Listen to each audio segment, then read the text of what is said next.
nous vous proposons cette fois-ci un duo. Voilà, vous êtes gâtés quand même. Hein. Vous avez 2 druides gratuitement, généreusement offerts sur un plateau.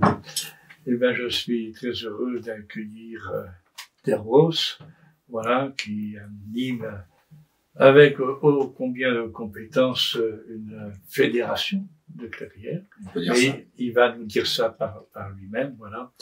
Alors, pour cet entretien, et en hommage à nos anciens, notamment Ferstern et Nel, nous allons un peu emprunter au dialogue des 2 sages où chacun questionne l'autre sur qui il est, d'où il vient, quelle piste itinéraire il a suivi, etc. Voilà. Alors, je commence tout de suite la question. Qui es-tu? Eh bien, grande question. Ah oui. Je pourrais dire que je suis le fils de Vincenot. Ouais, voilà. D'accord, de la Gazette. Voilà, parce que c'est, je le dis souvent, c'est en découvrant ce livre dans la bibliothèque d'une maison familiale que j'ai découvert le druidisme. Et au travers de ce roman initiatique, qui est extraordinaire et qui se passe en Bourgogne, là où je vis actuellement, eh bien c'est avec en suivant les pas de la Gazette que je me suis dit mais Boudiou, c'est bien sûr, c'est ça que je veux faire. Et tu n'es pas le seul, je crois. Voilà. Vincenot a été aussi pour beaucoup le point de départ de cette rencontre. Et donc j'ai lu ce livre et que d'ailleurs je recommande à chaque fois à ceux qui viennent dans notre assemblée. Et je me suis dit, mais voilà, c'est exactement ce que je souhaite comme chemin, alors que je venais d'une autre tradition, puisque j'ai pratiqué le bouddhisme zen Soto dans l'école de maître Deshimaru, l'association zen internationale, pendant 15-20 ans, dans les dojos de Toulouse, Dijon et Rouen. Mais au bout d'un moment, j'avais besoin d'autre chose. Et j'ai trouvé ce livre et je me suis dit, bah, il faut que je me mette en quête d'un druide. Et à partir de là, j'ai cherché un druide que j'ai trouvé. Voilà, que j'ai suivi une initiation druidique dans cette assemblée. Et j'ai été initié druide au bout de 8-9 ans après ma première entrée dans le druidisme. Voilà, donc on peut dire, je serai un des fils de Henri Vincenot. Henri Vincenot, en tout cas, écoute, de son œuvre. Il nous écoute de son œuvre. Et il doit s'en réjouir lui-même, puisque effectivement, il est l'initiateur, en tout cas, de beaucoup de découvertes et de rencontres. Voilà. Et à l'époque, il prenait aussi contact avec Huguette Cochinal, la druide succédienne du Collège des Gaules, justement pour pouvoir s'imprégner de cette pensée spirituelle et philosophique qu'il a magnifiquement traduit avec la verve bourguignonne comme il se doit. Et ce que j'aime finalement dans ce livre, c'est aussi que on a la reliance du druide à son pagus. Oui. Voilà. Oui. Et finalement, je crois que c'est très important. C'est finalement un druide qui a un pagus, une région. Il est relié il est pas en apesanteur comme ça. Il est relié aux sources, aux vallées, aux forêts, aux anciennes divinités locales. Voilà, il y a tout un champ de mémoire vivante. Voilà, c'est ça. Un champ de mémoire vivante. Et c'est ce qui fait, à mon avis, le paganisme. C'est la reliance à la terre, aux traditions, à son histoire, et puis, comme il le décrit dans le Pape des Escargots, à la vouivre et aux énergies qui sont liées aussi à la terre. Et c'est pour ça que pour moi, le druide est un druide qui est implanté, enraciné. Il est constitué sur le lieu. Peut-être que, comme dans les tribus et clans anciens d'Irlande, par exemple, il est cet arbre sacré qui était planté dans chaque province d'Irlande, hein, et qui assurait cette relation terre-ciel et ciel-terre en médiation, en circulation des forces, énergie et lumière. Et je trouve que cette image-là va très bien à l'image du druide contemporain. Hein. Cette liaison entre l'homme, le druide et l'arbre, je trouve que l'analogie est extrêmement forte et qu'elle est vraiment centrale dans notre tradition. Je travaille sur ce sujet parce que ça me semble évident que cette verticalité, avec l'ancrage et ce regard à la fois enraciné et en même temps vers le divin, vers le haut, c'est vraiment ce qui caractérise et l'homme, le druide, et l'arbre. Et oui, et tous deux ont besoin de l'humus pour être formés. Ça me ferait penser presque à l'amalogie. Ah, hein, joli. Mais l'amalogie, à partir de cela, certainement, tu vois. Ouais. Eh ben oui. Donc voilà d'où je viens, et puis il est un arbre n'étant jamais seul. Il y a forêt. Voilà, il y a forêt, il y a racine, il y a système racinaire, et il y a donc cette assemblée de Kildare qui regroupe des collèges en France et en Belgique, et qui grandit tranquillement, sereinement, et essaie de transmettre un druidisme enraciné, donc païen, et polythéiste, voilà, et initiatique. C'est-à-dire qu'il transmet une possibilité aussi d'enseignement, parce que je pense que dans la fonction de druide, il y a la transmission et donc il y a l'enseignement. Certainement. D'ailleurs, d'une part parce que le bonheur ne peut pas se vivre seul, il doit se partager. Voilà. Et puis ce que nous avons reçu de l'univers, des anciens, de la nature, du cycle des saisons, de tout ce que nous avons nous-mêmes expérimenté et objectivement positivé par la suite en tant que leçon reçue de notre expérience de vie. C'est une poétesse, Angèle Duval, c'est deux Angèles d'ailleurs, qui était une poétesse paysanne, qui s'exprimait en breton et qui nous rappelait que ce que nous avons reçu de ce passé, de toute cette mémoire, nous le devions à l'avenir, au devenir. Voilà. Et afin que, disait-elle, se perpétue la chaîne d'or. Nous, on pourrait dire pour se perpétuer le chêne d'or, si on veut. Mais c'est exactement ça, cette idée-là. D'ailleurs, tradition, en latin, c'est tradere, ça veut dire transmettre. Voilà. Ce que moi, j'ai épuisé dans la corbeille qui m'a été offerte, et généreusement et prodigalement offerte, eh ben, j'y ajoute les fruits de mon arbre de vie. Voilà. C'est peut-être ça aussi le bel ouvrage. Dans cette transmission, je crois qu'il est important, et c'est ton œuvre, Brandu, c'est aussi de transmettre de druide en druide. Et de partager nos traditions, puisque on vient parfois de lignées différentes. Mais ce qui à mon sens a beaucoup d'importance, c'est ce partage aussi des groupes entre groupes, de druides entre druides, pour enrichir finalement la transmission et ce qui peut être ensuite offert à ceux qui veulent découvrir le druidisme. Absolument.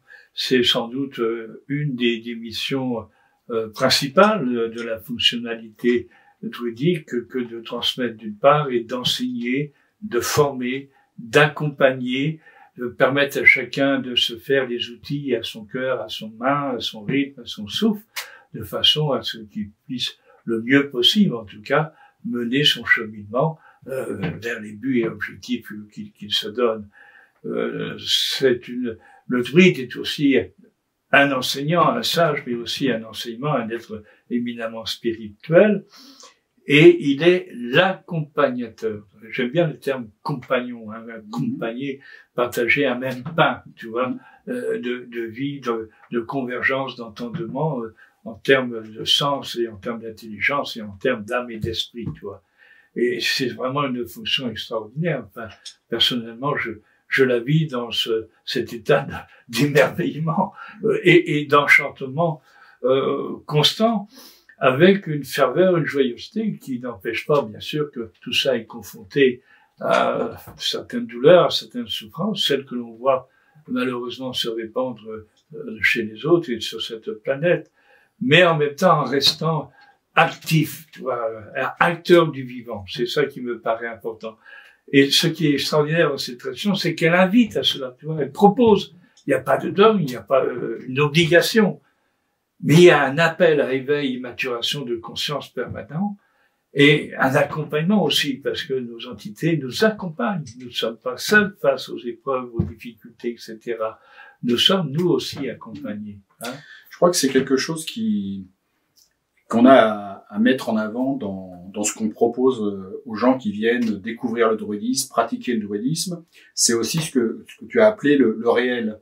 C'est l'action aussi du druide dans le monde et dans le vivant. Absolument. Et par rapport à ça, il me semble qu'un des premiers, entre guillemets, combats des druides et de ceux qui pratiquent le druidisme, c'est aussi de ramener les gens vers une connexion au vivant et donc à la nature, que moi j'appelle la nature sacrée, parce que pour moi elle contient aussi une partie importante du sacré, du divin. Absolument. Et je crois que c'est aussi à part il y a la rituelie, il y a d'autres choses, mais on a aussi ce devoir de ramener les gens vers la forêt, la découverte des plantes, voilà, parce que le monde moderne est tellement parfois éloigné de tout ça que notre rôle c'est bien sûr le sacré, la rituelie, les cérémonies, mais aussi de ramener aussi les gens en leur montrant aussi ce chemin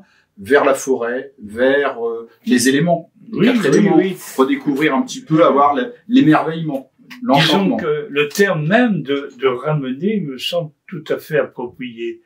Pourquoi? Parce que par expérience, à travers toutes les rencontres vécues depuis des décennies maintenant, je me suis rendu compte que les personnes qui découvraient, qui s'ouvraient, qui s'offraient même à cette tradition, en fait, n'en faisaient pas la découverte, tu vois, mais on avait l'impression qu'on leur avait restitué, tu vois, une mémoire enfouie sur différentes couches de conditionnement, comme on sait, etc. Et c'est comme si ils avaient, tu vois, enlevé tout le vernis, décapé tout le vernis pour se retrouver enfin nus devant l'essentiel, tu vois. Et moi, j'ai vu pleurer des gens comme ça, tu vois. Vraiment, se trouver à poil nus devant l'essentiel de ce qui est eux-mêmes, de ce qui leur ressemble, avec lequel ils sont en résonance, en affinité. Et c'est de la joie, quoi. Voilà, ramener à cette joie-là, c'est extraordinaire. C'est ce que fait la Gazette dans le Pape des Escargots. Oui, il se promène de ferme en ferme, de village en village, et il ouvre les yeux aux gens sur eh bien une source. Ce n'est pas qu'une source. Il y a un esprit, il y a une énergie. Une montagne, ce n'est pas qu'une montagne. Il y a la vouivre, il y a des lieux sacrés. Il y a bon, voilà. Il montre un peu aux gens, un peu comme Mircea Eliade, le profane et le sacré. Eh ben il y a le profane, mais il y a aussi le sacré. Et réouvrir les yeux aux gens sur ce qui est sacré dans le monde qui nous entoure, c'est essentiellement important. Oui, peut-être aussi parce que non seulement ce siècle est parfois sourd à entendre, y compris les musiques du silence, mais il est surtout aveugle. En tout cas, il s'aveugle à travers les éblouissements qu'il se donne, et on sait que ça ne manque pas. Hein, les néons, entre guillemets, sévissent beaucoup, et en fait n'éclairent rien, mais obscurcissent plus qu'ils n'éclairent la plupart du temps. Hein. Mais effectivement, il y a ce besoin sans doute aussi que le siècle que nous vivons, qui est quand même un siècle particulier, au sens où il y a des enjeux planétaires qui n'ont peut-être jamais été connus par d'autres populations. Et c'est peut-être aussi ce qui explique que dans cette crise, finalement, cette crise au sens crisis du grec, c'est-à-dire ce n'est pas la fin d'un monde, c'est une mutation d'un monde vers un autre. Et ce que propose et invite, encore une fois, puisqu'il n'y a jamais de dogme ou d'obligation ou quoi que ce soit, c'est une invitation simplement à vivre le vivant de la vie et à s'investir et à s'engager pour ce vivant de la vie en repensant notre regard, notre écoute, notre vision que nous avons de nous-mêmes par rapport au monde, à l'univers et à nos semblables, mais aussi à s'investir dans le rapport, dans la relation, pour que de nouveau, il y ait véritablement lien, rapport, relation entre les êtres, hein, et avec aussi tout cet environnement, encore une fois, d'aide, de présence, de prodigalité de l'univers, de la nature. Tout est en vibration Tout est énergie, force et lumière, tout est flux, ondes, oscillations, etc. Et nous sommes parcourus de cela. Et étant parcourus de cela comme l'univers est lui-même parcouru, nous sommes l'univers d'une certaine façon. Enfin, on pourrait analogiquement le comprendre, surtout si l'analogie, c'est le logis de Anna, par exemple. Hein. Voilà. C'est pour ça que j'aimerais aussi que, et c'est aussi un des sujets de la maison de la druidité, dont tu parles souvent et que, voilà, que tu construis, que nous construisons ensemble. Oui. C'est aussi, permettre à un moment donné au monde druidique, aux druides, aux gens qui pratiquent le druidisme, de s'exprimer dans le monde sur leur relation à ce monde et à la protection de ce monde. Absolument. Et ça serait vraiment un grand progrès si on arrivait à s'exprimer tous ensemble, tout le monde, tu appelles ça la diaspora druidique. Oui. C'est exactement ça. C'est le terme, si on pouvait s'exprimer sur des sujets, quand de temps en temps, comme tu l'as fait ici en Bretagne avec d'autres, il y a des lieux qui sont mis en danger, des lieux sacrés qui sont mis en danger, ou simplement des arbres, des forêts, comme on l'a fait en Bourgogne. Voilà, s'exprimer, agir aussi pour montrer que, voilà, nous ne sommes pas à côté de la nature, nous ne sommes pas à côté du monde, mais nous sommes aussi dans le monde et nous avons une mission aussi de porter notre voix par rapport à ça. Absolument. Ce qui fait de nous des artisans et des œuvriers du monde en gestation.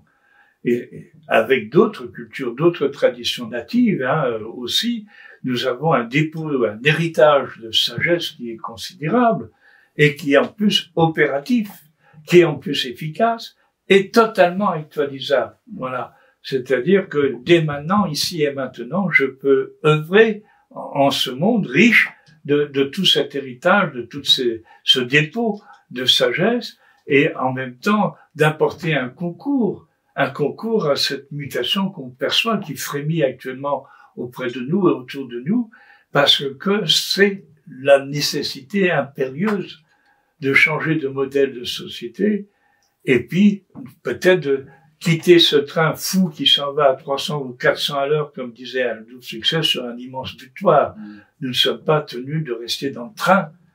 Nous avons à œuvrer pour le vivant de la vie, modestement, humblement, mais avec cette fierté d'être vrai, d'être juste, voilà, équitable, solidaire aussi dans ce monde, parce que nous avons un devoir non seulement de mémoire, de présence au monde, mais de devenir, mais surtout d'authenticité, d'exemplarité, tu vois, voilà, parce que notre parole ne peut pas être dissonante et nos actes ne peuvent pas être dissonants non plus, voilà. C'est ce que nous enseigne non seulement l'univers et la nature, mais c'est l'enseignement premier de nos triades aussi, chercher l'équilibre, l'harmonie. Bien sûr. Et je reviens une fois de plus au pape des escargots, et parce que beaucoup de choses sont importantes dans ce livre, même si c'est un roman, même si ça décrit une histoire d'amour, etc. Mais le fond vraiment de ce livre, c'est aussi cette reliance à la terre, et notamment la guérison. Parce que on parle de se reconnecter, de défendre, etc. Mais dans ce livre aussi, il y a à la fin la guérison par la terre, la guérison c'est-à-dire que la terre, nous reconnecter au sacré et aux énergies de la terre, ça nous permet de guérir cette société, de guérir les individus, de guérir on pourrait dire cette maladie moderne aussi, avec toutes ces, bien sûr il y a des avantages, mais aussi ces inconvénients, ces dégradations du vivant, etc. Et dans le pape des escargots, à la fin, il y a cette croyance et ce miracle qui se fait c'est la terre, les énergies de la terre qui peuvent nous guérir. Oui. Et ça, je crois que c'est le druide, c'est une de ses missions, c'est de rappeler que plus on se rapproche de la terre, plus on se met en communion avec ces énergies, plus on va être heureux, plus on va pouvoir guérir de nos maladies individuelles et collectives, et que y a vraiment une belle philosophie dans tout cela. Elle se résume peut-être, ou elle se synthétise dans cette triade première qui nous invite à rechercher un point qui va concilier toute opposition, tout antagonisme, c'est-à-dire ramener à l'équilibre et à l'harmonie. Il y a une sagesse et une sagesse véritable quand elle propose ce retour à l'équilibre et à l'harmonie, qui est une façon de prendre soin. Donner, recevoir soin, c'est restituer un équilibre, c'est restituer dans le corps une harmonie. Voilà. Donc, contre-don, avec cette offrande permanente qui est faite en remerciement. Nos rituels ne sont qu'un vaste remerciement et l'expression d'une immense gratitude. C'est notre merci collectif pour tous les dons reçus, prodigués, etc. Et c'est aussi un moment aussi de très grandes émotions, parce que c'est aussi se rappeler notre mère, et la mère à tous et à toutes, et la matrice de toutes les matrices, le saint de tous les saints, le chaudron de tous les chaudrons, etc., etc. Parce que tout cela, tous les sens dont nous disposons et les cinq rassemblés, tout d'un coup sont invités aux noces de l'essence. Tu vois ? Quelle belle invitation, quelle noce fantastique et merveilleuse qui nous est proposée. Les noces druidiques. Oui, absolument. L'alliance, tu vois, l'alliance dans la confiance, dans l'espérance, et puis aussi dans cette nécessité, peut-être encore plus, d'être comme un arbre, dans une verticalité. Là où tout se couche autour de nous, c'est de rester dans cette verticalité transcendante, immanente et transcendante, qui fait que notre humanité se tient encore debout. Ça, c'est extraordinaire aussi. Quel bel ouvrage nous est proposé là. Eh ben, merci, Pendu, pour ce beau voyage. Ah, ben, écoute, je crois que le plaisir a été amplement partagé et je t'en remercie et puis, ben, que puissent nos visionnaires, sentir aussi combien nous sommes animés par cette tradition et combien elle nous abreuve, elle nous nourrit, elle nous sustente et comment elle invite au partage de ce bonheur.